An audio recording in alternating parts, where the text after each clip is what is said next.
podemos empezar por ahí. Una buena sátira política, una buena comedia política no está tomando bando. No debería tomar bando.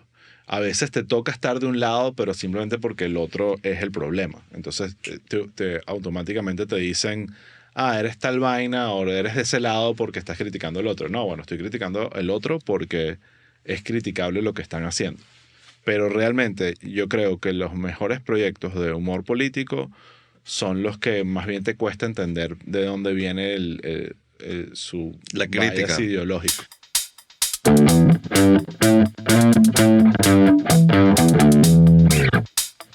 Ok, estamos listos, estamos grabando. Yes. Ok, Adrián.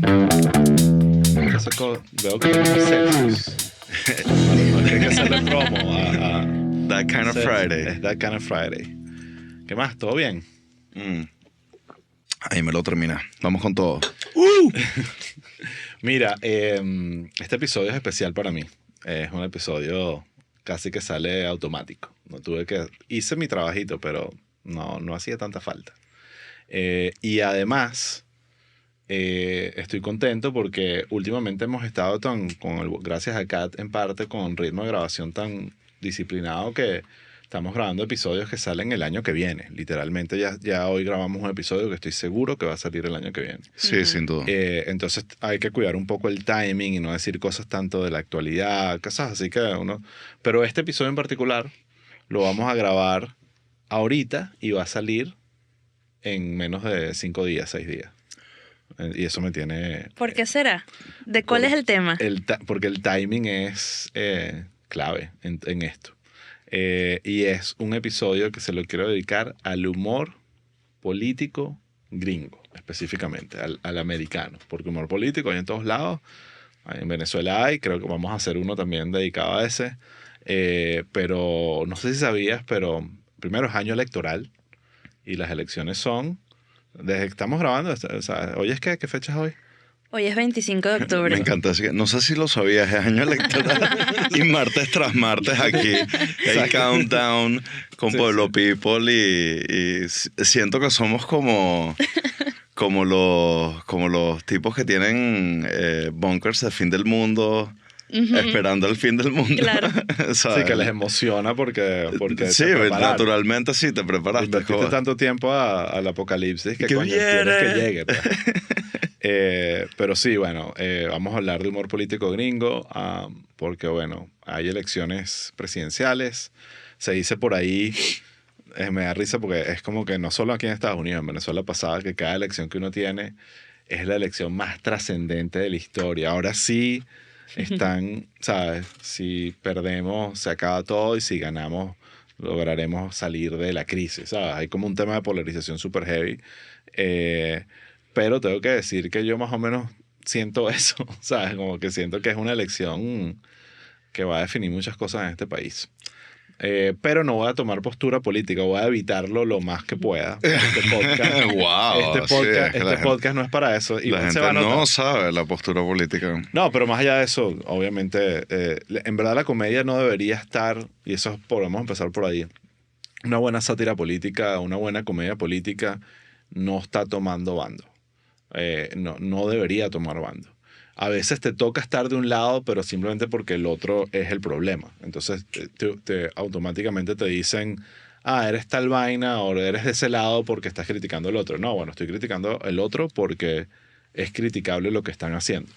Pero realmente yo creo que los mejores proyectos de humor político son los que más bien te cuesta entender de dónde viene su la crítica bias ideológico. O sea, siempre lo hay.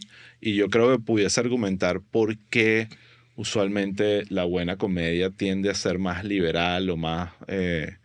sí, creo que esa sería la palabra. Yo creo que cuando se nota que esto, o sea, porque obviamente también hay un montón de no sé, escritores, caricaturistas que sí sirven como al lado político contrario al que están atacando. O sea, obviamente no sé si están atacando a la izquierda, muchas veces sirven a la derecha y viceversa. Y yo creo que mientras más se note eso y mientras más sirva a la causa política, menos risada. Sí. Es más cool cuando, bueno, sin ánimos aquí, pero como hace el chigüire bipolar, que muchas veces, pues bueno, sí nació por lo natural, por lo lógico que es el gobierno lo más fácil de criticar, Sí. pero en lo que la oposición empieza a tomar una autoridad en la conversación política, se convierte también en algo criticable, Sí. y que ustedes lo hacían naturalmente. Pues Sí, entonces, y con el Chigüire pasaba mucho eso, que nos decían, me encanta el Chigüire sobre todo porque también se mete con la oposición, y es como que, que claro, al mismo chavismo también le encantaba. sí, nos llegaban muchos cuentos de algunos chavistas disfrutando en secreto del Chigüire bipolar. Claro, Pero era un poco eso, pero no era, es una agenda que uno tiene que tener conciencia, pero al final el objetivo es la risa, ¿no? Y en el caso de la sátira política hay una adicional que es tratar de dar una opinión. sí, Es un tema de opinión al final. Como tú puedes abrir el New York Times, la sección de opinión, la sección de opinión y leer, o en la página web una opinión, la sátira usualmente y la comedia política está tratando de decirte algo a través del humor. No es simplemente hacer reír, que creo que es la gran Claro. diferencia con otro tipo de comedias, que es el fin último es hacer reír. La comedia política funciona cuando da risa, pero el fin último no es hacer reír. Entonces, para enfocarnos y tratar de llevar esto digamos, al contexto americano, no pretendo en este episodio lanzarme que, bueno, en 1700 empezaron caricaturistas y tal, pero sin duda, como en muchos países, los primeros intentos de humor político fueron impresos y eran caricaturas y Claro. eran las clásicas caricaturas de periódicos. Pero no fue sino hasta, obviamente, la llegada de la televisión y la radio que todo empezó a cambiar. Y cuando uno se va, que es lo que me quería enfocar, no quería irme a la historia más lejana, sino que la historia reciente, los últimos 30, 40 años, realmente cuáles fueron esos elementos que cambiaron. Y uno que sale como muy importante, aunque no lo crean, y lo hablamos hace poco, no El de política, talk show. fue Saturday Night Live. Ah, SNL. ok. Cuando SNL sale, había todavía los medios, sobre todo la televisión, existían ya parodias políticas, ya habían algunos shows que hacían sketches políticos y temas relacionados con actualidad, pero había un respeto, que eso también pasaba en Venezuela muchísimo, aunque uno se lo olvida, había un respeto a la oficina de la presidencia. Entonces las parodias a los presidentes y esas cosas no eran algo común, y cuando existían no eran podían existir imitaciones, pero no eran necesariamente Irrespetuosas. irrespetuosas o para la crítica. Y llega Quizás en caricaturas sí.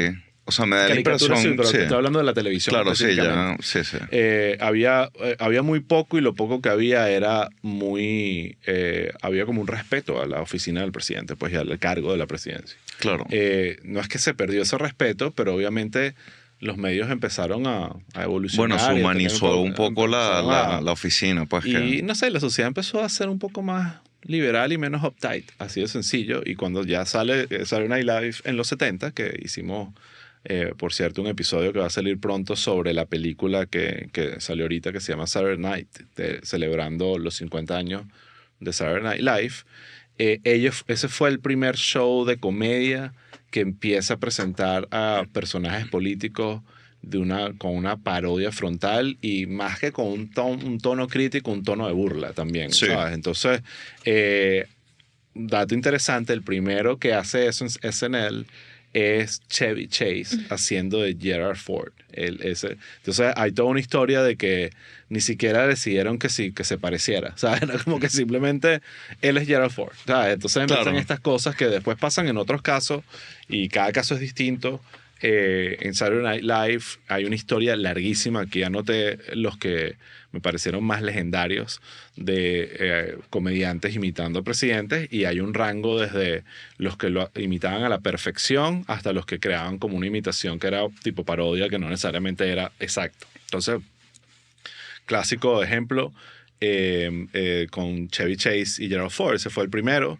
Dan Aykroyd, otro de los legendarios de la primera camada de Saturday Night Live, él hizo a Richard Nixon y a Jimmy Carter. Entonces Sí. ya tienes ahí como que empiezan a darle a eso. Después viene uno que ya yo recuerdo, que es Dana Carvey, uno de mis comediantes favoritos, uno de los mejores imitadores Sí. para mí todavía en la actualidad. Hace a George H.W. Bush, al papá de W, ¿no? Claro. Y lo hacía excelente, era demasiado bueno haciendo la vaina. Después, en los 90, entra este personaje que se hizo famoso en SNL probablemente por esto, más que por otras cosas, que es Darrell Hammond. Y también Phil Hartman, que no sé si saben la historia de él, pero es un True Hollywood Story, lo mató su esposa, y una historia trágica. O él mató a su esposa y después se suicidó. Ya ni me acuerdo qué fue lo que pasó, pero fue una vaina horrible. Ellos dos hicieron a Bill Clinton. Después, por supuesto, el gran Will Ferrell haciendo a Bush. Que ese sí, incluso un ese especial. Es el primero que yo recuerdo así. Él hizo un especial de stand-up haciendo. Claro, Bush. wow, sí. Se me había olvidado ese especial, qué monstruo. Pero creo que de todos, si lo tienes que poner a premios a mejores imitaciones de políticos en SNL, Tina Fey con Sarah Palin. Yo creo que eso fue revolucionario en ese momento. Estamos hablando del año 2008 y está esta frase de I can see Russia from my house, que lo dice obviamente Tina Fey, parodiando un poco porque obviamente Sarah Palin dijo algo que no fue eso, pero dio para el chiste, y mucha gente, incluso medios serios, atribuyen ese quote a Sarah Palin porque fue tan confusa la vaina, y Sarah Palin también era sigue siendo un chiste. O sea, sí. Es increíble. Bueno, si Trump capaz va a ser presidente, no, obviamente, pero increíble que un personaje del nivel de Sarah Palin haya logrado lo que logró, porque realmente era una parodia ambulante. Pues. O sea, para los comediantes fue oro. Pues. A mí me encantan el Trump de Baldwin. Sí. Y sí me parece que es súper cool, porque es como demasiado... No es el mejor, pero sí le dan la madre. Está bien. Yo estoy seguro que a Trump le da demasiada rechera que Alec Baldwin haga esa imitación de él. Y creo que puede ser. Eso, en cierto modo... da placer. Coño, sí, pues, porque you're punching up. Sí. A mí, yo te soy sincero, ya que tocas ese tema, a mí no me gusta para nada el de Baldwin. Sí. No, siempre me pareció mediocre y no me daba risa. A mí Alec Baldwin solo me dio risa en 30 Rock porque los que le escribían los guiones eran una vaina muy genial, le hacía un papel muy brillante, pero no sé, no lo logró para mí, no lo logró. A mí me parece que era eso. Sí, pero sí, a mucha gente le gustó tanto que se convirtió, o sea, básicamente lo trajeron por 4 años, básicamente, claro, para hacerlo. Y lo otro que, bueno, que también está aquí, obviamente, el Kamala de Maya Rudolph. O sea, Maya Rudolph nació para ser Kamala. Es perfecto. O sea, es perfecto, sí. Perfecto. Bueno, también hay casos, por ejemplo, Barack Obama lo hizo Fred Armisen al principio, sí. Y después lo agarra Jay Faroa, o no sé cómo, que lo trajeron por eso. Sí, porque el tipo era un imitador. Saturday Night Live empezó a entender que tenía que contratar a gente específicamente para hacer algunos roles, y aunque él hizo otras cosas, a él se lo trajeron porque era un Obama muy bueno y bastante on point. Después, bueno, Trump lo han hecho mucho, porque Trump primero lo han parodiado como magnate, como businessman, sí. Como vaina, y después como presidente está Phil Hartman hizo Trump, Darrell Hammond hizo Trump, Alec Baldwin, y el que está ahorita, que me gusta mucho, que se llama James Austin Johnson, que es lo contrario a Baldwin, es el Trump perfecto, es el tipo que la tiene, cierras los ojos y estás hablando con Trump. Ya. No sé si lo has visto, no. Es muy bueno, pero es otra vuelta. Es un chamo, además el tipo hace de Trump y hace de Biden, y también hace de Biden súper bien. Ah, wow. Él es el que hizo Trump ahorita haciendo lo del rally y la música. Sí. Ese es él. Él tiene ya desde la temporada pasada, y esta es el Trump. Ya. Y bueno, Biden, que lo ha hecho este mismo James Austin Johnson, lo hizo Jason Sudeikis hace muchos años, en la época de Obama. Ajá. Y lo hizo también Jim Carrey Jim Carrey lo hizo genial. Lo hizo muchísimos años. Entonces, obviamente, SNL, aunque no es un show de humor político, tiene su espacio. Claro. Yo diría que cubre el tema de actualidad, y por lo tanto la política está ahí, sí, claro. Y dentro de SNL, básicamente el espacio para eso son usualmente los cold opens, los intros donde hacen esta situación que es más de hablar de actualidad, como pasó este fin de semana. Y el otro espacio donde le dan espacio a la parodia política es el Weekend Update, que también es un formato que, como verán en la peli, si la han visto, existe desde el día 1, que básicamente es una sección que yo lo veo desde el punto de vista de producción, y es una solución muy buena, porque muchos sketches, muchos wardrobe, muchos props, y de repente, coño, ponte a los dos conductores a parodiar noticias, que es una parodia muy obvia, muy cliché, muy fácil, y es unos buenos guiones, y tú leyendo a cámara y fotico, en verdad resuelve. O sea, desde el punto de vista de producción, estoy seguro que es un alivio que le dediquen unos, no sé, a veces pueden ser hasta 10 minutos. Ahorita los Weekend Update traen invitados y después hacen performance y cosas así. Pero desde toda la vida, el Weekend Update es el lugar donde le dan brilla un poco la espacio política. Sí, ahorita claro. lo han hecho mucho. Con los que están ahorita, ellos le tocan el tema político con muchísima frecuencia. También lo hizo, coño, ahorita se me olvidó el nombre, el que lo hacía, que ahorita tiene un late show en NBC, ahorita se me fue el nombre, que él también le metió mucha política al Weekend Update. Entonces, SNL tiene ese rol de no ignorar el tema de actualidad y tema de política, aunque no es un programa que tú digas Un programa de política, ¿okay? claro. Es televisión abierta, ta. Después, aquí dándoles aquí la cátedra de humor político gringo, hay otro medio, esto no es televisión, que yo creo que también influyó muchísimo. Bueno, para el Chigüire fue una influencia directa. Y repito, aunque no era humor político nada más, por el formato que hacían, había mucho humor político, que es The Onion, el noticiero falso.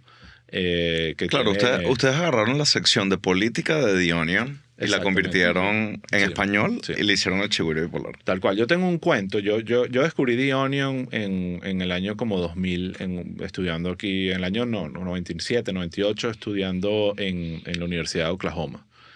Porque te llegaban los periódicos. Era un periódico como que tú los podías encontrar en la universidad por ahí tirados y tal. Y yo no podía creer que alguien le haya dedicado tanto tiempo a construir un ejemplar completo de prensa de puro humor, ¿sabes? Como que Claro. todo era parodia, todo, ¿sabes?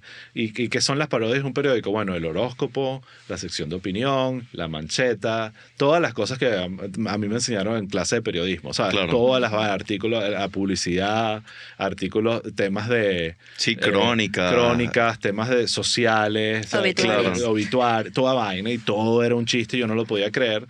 Y me acuerdo que después viajé en el 2006 a San Francisco y me acuerdo haber ido a una universidad solo para buscar, porque sabía que ahí es que lo distribuían, y me acuerdo de agarrar y me lo llevaba a Venezuela y que aquí está. Eso era en la época que era un periódico, o sea, realmente ese fue el origen. Sí, claro.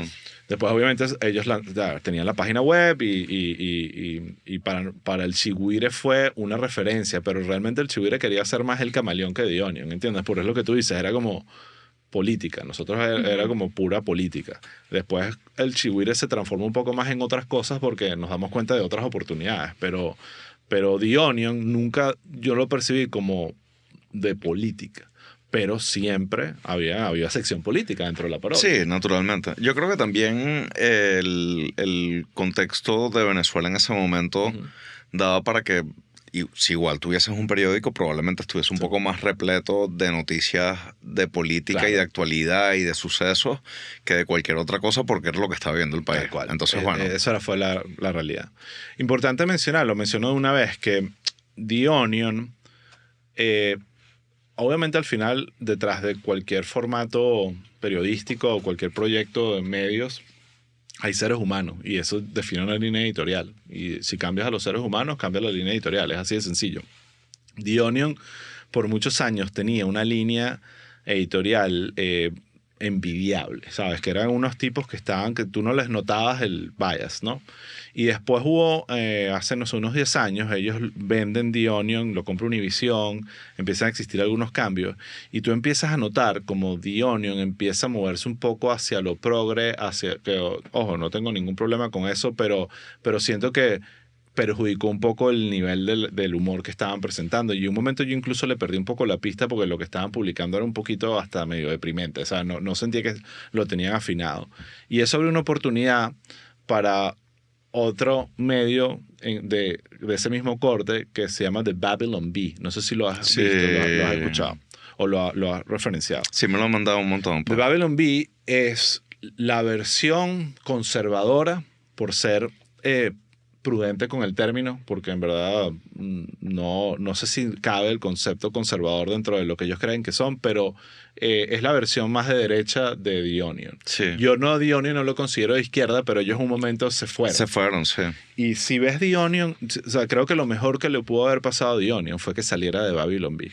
Claro, porque tiene una contraparte, ahorita es divertido. Porque tiene una contraparte y porque se dieron cuenta de que al irse, o sea, de Babylon Bee es el perfecto ejemplo de que si tú te vas muy a un lado, ya no das risa. Y de Babylon Bee yo lo veo ahorita y realmente me parece un asco. O sea, Sí. y ojo, hay cosas que son cómicas, hay gente talentosa, pero el bias es tan fuerte que le notas las costuras, ¿entiendes? Sí. Sientes como la arrechera detrás del chiste y es como que no. Que es lo que te decía al comienzo, o sea, ya cuando se ve la agenda, es como que ladilla, ya entiendo para qué escribiste el chiste, ya no me está dando risa. O sea, como que no me da risa que le trates de levantar la postura a uno.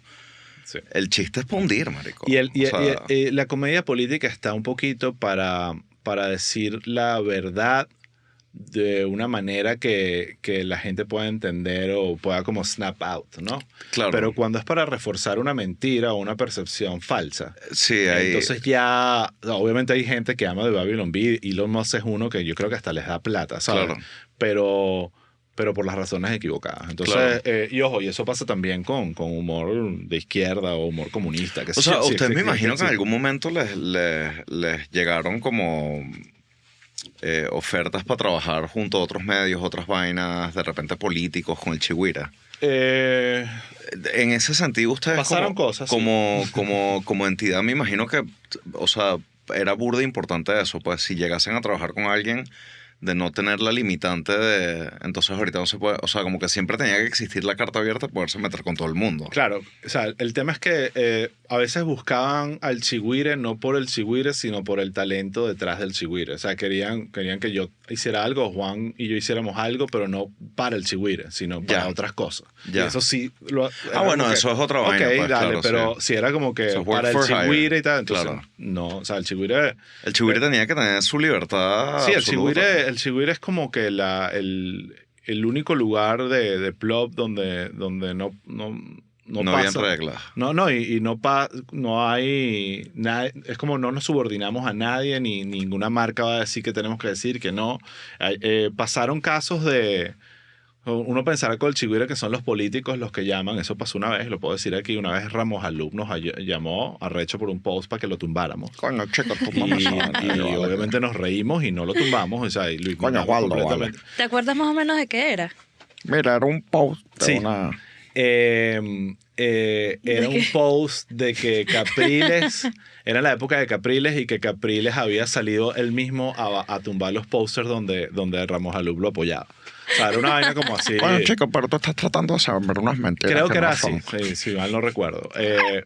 Pero lo que más pasaba eran marcas. ¿Sabes? Claro. Marcas comerciales que uno hacía una parodia. Y creo que lo he contado aquí. Una vez nos pasó con Johnny Walker, otra vez nos pasó con... No me acuerdo con qué, con un ron, en fin. Y nunca ganaban. O sea, nunca... O sea, amenazas legales y tal. Siempre nos salíamos nosotros con la nuestra porque... Bueno, con el Dominguire me imagino que... Con Dominguire nos metimos en problemas heavies. A Juan Andrés le ofrecieron coñazos Coñazos. en un aeropuerto, sí. A una persona famosa venezolana. Sí. Pero nada, eso, ya está. Mira, ya, chico, vale. Agua, No fue Ramos Alum. No fue Ramos Alum. Todos unos coñazos. No vale. fue Ramos Alum. Pero bueno, continuando, aquí estoy haciéndolo como no necesariamente de una manera cronológica, pero sí más o menos, ¿no? Estamos hablando de que SNL empezó, The Onion llegó en los 80 y en los 90, específicamente en el año 1996, llega a la televisión por cable americana, probablemente yo diría que el proyecto de comedia política más importante de los Estados Unidos, que es el Daily Show de Comedy Central. Mira. Exacto. Aquí está el libro. Lo voy a sacar una vez. Lo ven acá. Altamente recomendado. The Oral History. Esto es uno de los pocos libros que me he leído completo en mi vida. O sea, porque yo siempre los libros de que, ya, me lo leí. Este libro es impresionante porque es un oral history. Es todas las personas que participaron en el Daily Show desde el principio corresponsales, Jon Stewart, productores, echando el cuento de cómo fue la experiencia y en verdad es un proyecto espectacular. Pero mucha gente no sabe, porque uno dice Daily Show y los que conocen el Daily Show lo han disfrutado, incluso las personas fans del Daily Show dicen Jon Stewart automáticamente, como si él hubiese creado ese proyecto. Ese proyecto no lo creó Jon Stewart. Ese proyecto se creó antes, no me acuerdo ahorita quiénes están en el libro, los creadores, y el host era Craig Kilborn, que él fue host del Daily Show desde 1996 a 1999. Entonces, al principio de Daily Show, volvemos, era un formato de parodia de un noticiero de gringo, ¿ok? Entonces lo que estaban parodiando más que todo era la noticia, no necesariamente era el comentario político lo que lo hacía relevante. Entonces habían corresponsales, otro dato que la gente no sabe, Stephen Colbert, llegó al Daily Show antes que Jon Stewart. Él era corresponsal de Craig Kilborn. Entonces, otro dato curioso, yo viví en Estados Unidos en el año 1998 en la bella ciudad de Edmond, Oklahoma, como por un año. Damn. Sí, súper, la metrópolis. Como you don't look like you're from around here, are you? No, para nada. Pero, ojo, disfruté mucho mis años ahí universitarios. Pero una de las cosas que uno hacía ahí era, bueno, ver televisión en la noche. Yo tenía como mi disciplina de, Howard Stern, después salto al monólogo de Jay Leno, después saltaba al Letterman y después saltaba al Daily Show. O hacer un poco la vaina. Y yo veía el Daily Show con Craig Kilborn. Y ya para mí eso era increíble. O sea, me encantaba y lo amaba. Obviamente Jon Stewart ni siquiera existía, pero estaba que sin MTV, una vaina así. Y en el año 99 entra Jon Stewart a la vaina. Ya ahí yo estaba de regreso en Venezuela, entonces como que le perdí la pista. Pero ahí fue que realmente él le da como una línea editorial y una visión, Jon Stewart, muy arrecha. Y él arma un equipo, uno se le olvida, pero Colbert ya estaba, pero después llega Steve Carell, Ed Helms, pura gente que después terminó siendo Olivia Munn. ¿Saben quién es ella? La esposa de John Mulaney. De John Mulaney, una tipa bella y además que actriz increíble, ella, y que hizo, ha hecho series arrechísimas. The Newsroom, ¿ustedes la han visto? Esa serie de Aaron Sorkin. Sí. Ella trabaja ahí, lo hace muy bien.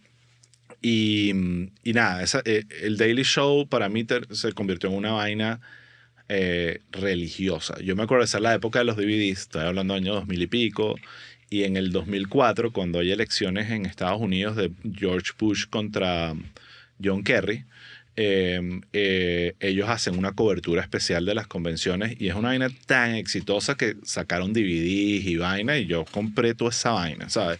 Yo no lo podía creer, era mucho nivel y me acuerdo en ese momento tener una admiración particular por Stephen Colbert. O sea, él en el Daily Show y me parecía un tipo demasiado brillante, demasiado sharp, no sé, era un tipo que estaba como que tenía un sentido del humor brutal y él ya en el Daily Show, él ya estaba perfeccionando el tipo de humor que él creó después, que era este humor como representando lo que critica. Entonces él era un conservador de derecha, hiperpatriota, eso ya él tenía ese rol en el Daily Show y de ahí es que sale lo que yo consideraría mi favorito de todos los shows de humor político de la historia, que es el Colbert Report. ¿Ustedes llegaron a ver eso? Sí, claro. Colbert Report, desde su concepción, porque una cuestión es desarrollar un formato que sea genial,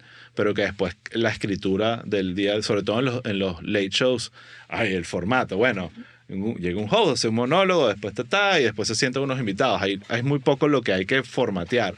Él formateó eso desde cero. Entonces, una de las vainas que más me gustaba de Colbert Report, porque él decide, esto es importante, en esa época Fox News sigue siendo, pero en ese momento Fox News estaba partiéndola. Fox News, a los que no saben, es un canal de noticias de ultraderecha, o sea, súper conservador, súper patriota, America, ese tipo de vibra, ¿no?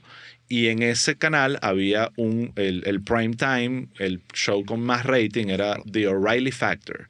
yo lo veía en Venezuela, lo transmitía a Fox News, y yo lo veía con religiosidad porque odiaba el carajo, pero me gustaba el character. Había algo de él que era súper atractivo y yo creo que eso fue lo que hizo que Colbert se obsesionara con él también. Sí. Lo llamaba Papa Bear. Ese era el nombre que él le decía. Y él decía hacer una caricatura, una imitación de O'Reilly. Pero no se llamaba The Colbert Report. No era que él estaba imitando a O'Reilly, pero se inspiró en porque era un personaje hiperpatriota, muy egocéntrico, todo alrededor de él, con unas opiniones de mierda, pero como con mucha seguridad. Y él saca este personaje. Colbert obviamente no era así. A mí me recuerda mucho a este tipo que cancelaron después en estos años recientes, que era súper anti-vaxxer, súper...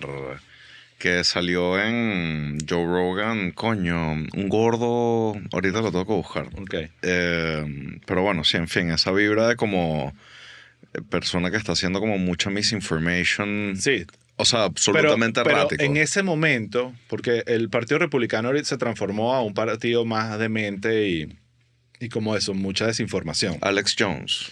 Ah, claro, sí. Alex Jones es la versión actual de lo que era O'Reilly hace 20 años. Sí, ¿no? Pero O'Reilly no era tan tinfoil hat. No era tan sí. O'Reilly tenía estas vainas que invitaba a gente interesante a su programa. Entonces invitaba a Colbert, invitaba a Jon Stewart a debatir en el programa de Fox News. Y hay un debate muy divertido que tiene con Jon Stewart. Y Jon Stewart le dice, mira, la razón por la que yo me siento contigo y no con los otros huevones de este canal es porque él decía... Y recuerda, suscríbete o síguenos para no perderte de todo lo que viene.